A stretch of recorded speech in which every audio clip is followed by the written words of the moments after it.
What's up, guys, and welcome back to another video. Today's video is all about the World Rugby Rankings and just chatting about how they've chopped and changed after this past weekend's results. But before we get into the nitty-gritty of all that, just a massive thank you and shout out to all, firstly, the new subscribers that have joined me over the weekend. It has been an absolutely incredible weekend as far as this channel has gone. I did my first stream between the All Blacks and the Wallabies, which was such a hit and so much fun. Then later decided at the last minute to do Wales versus England, and then again last minute, and I thought, let's go do South Africa versus who did we play? Argentina. I mean, what an epic weekend it was. I mean, I had no intention of doing any of this, but I had a beam up on it Friday night when I got home, and I thought, let's do a poll, should we do it? And you all responded positively, and the feedback I've gotten since it has been absolutely unreal. It was nice because you guys get to know me a bit more on a personal level.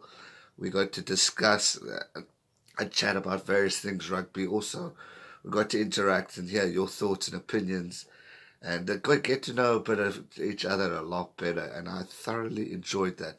Even had my mates joining in the last two, which was pretty cool. I had so much fun, and I'm going to do it again this weekend with the England-Ireland game. I'm definitely going to do it. It's awoken something brand new, and I thoroughly enjoyed it and can't wait to share it with you. So yeah, it's going to be fun. So hit that subscribe button so you don't miss out on future streams, as well as the notifications, because trust me, this one is going to be good this weekend.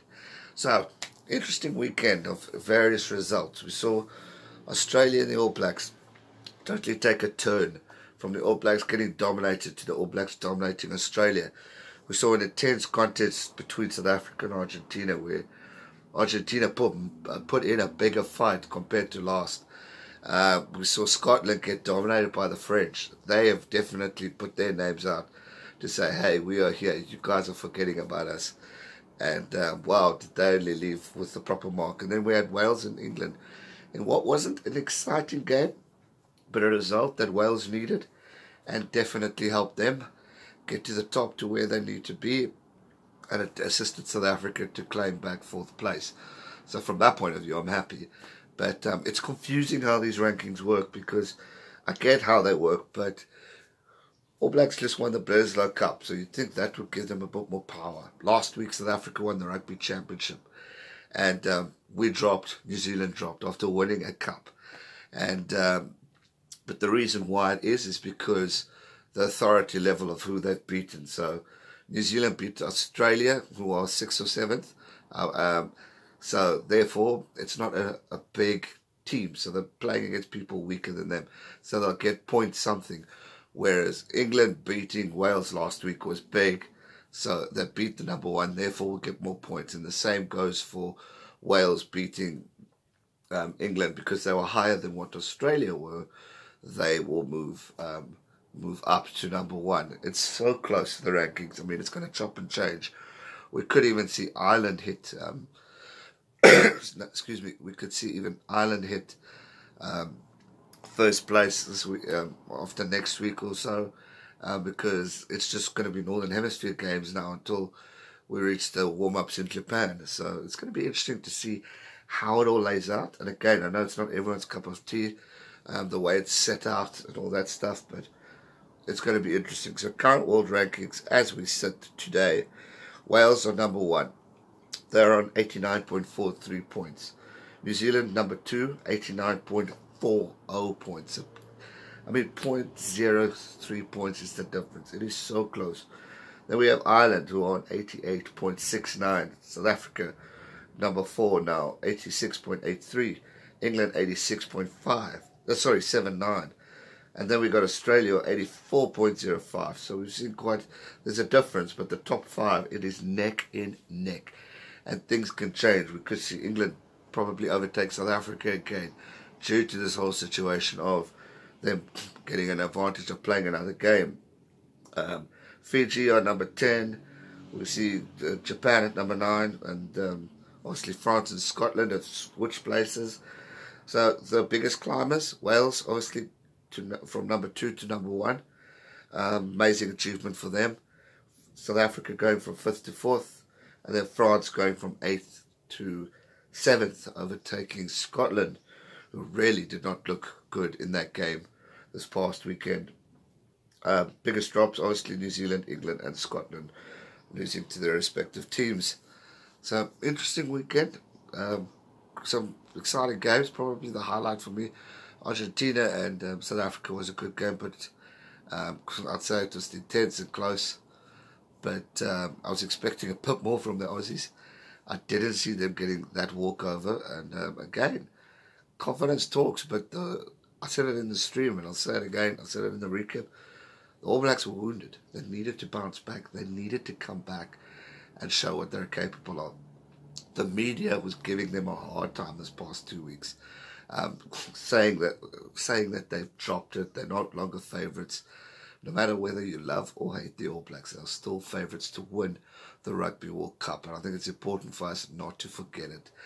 Because if you get too ahead of yourselves, you're going to see what happens. Australia, boom, look at that whole change.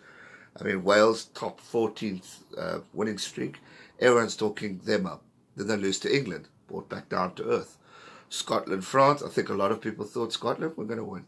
France dominated. Poor performance from the Scots because of the French. So, brought back down to earth. South Africa also getting confident where they are. But then Argentina played a bit more competitive.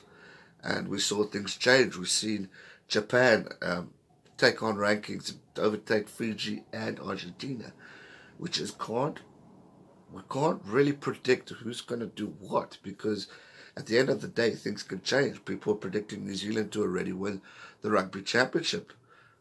They ended 3rd with South Africa taking it.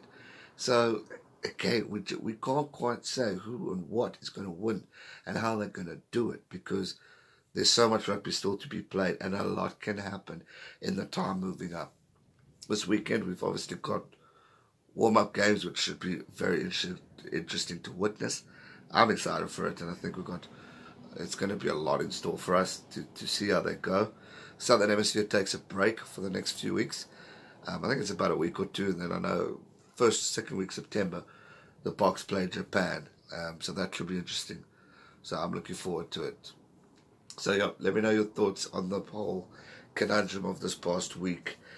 Who do you think, Sean, who was weak, and are the various top teams like Wales, New Zealand, Ireland, England, South Africa, are they the threats or the potential winners? Always unpredictable. We're just going to say New Zealand all the way. I don't know. I don't think it's New Zealand all the way. I think it's going to be very competitive. Yes, they're the favourites, but I think we could see a totally different World Cup, one that not even you or I can predict. That's going to do it for today's video, guys. I hope you enjoyed it. If you did, hit the thumbs up button, subscribe if you are new, and remember, this Saturday there's going to be a big stream, so make sure you are subscribed for that one. It is going to be one to remember. Thanks so much for watching. Thanks so much for the support. Stay safe and never give up. Cheers.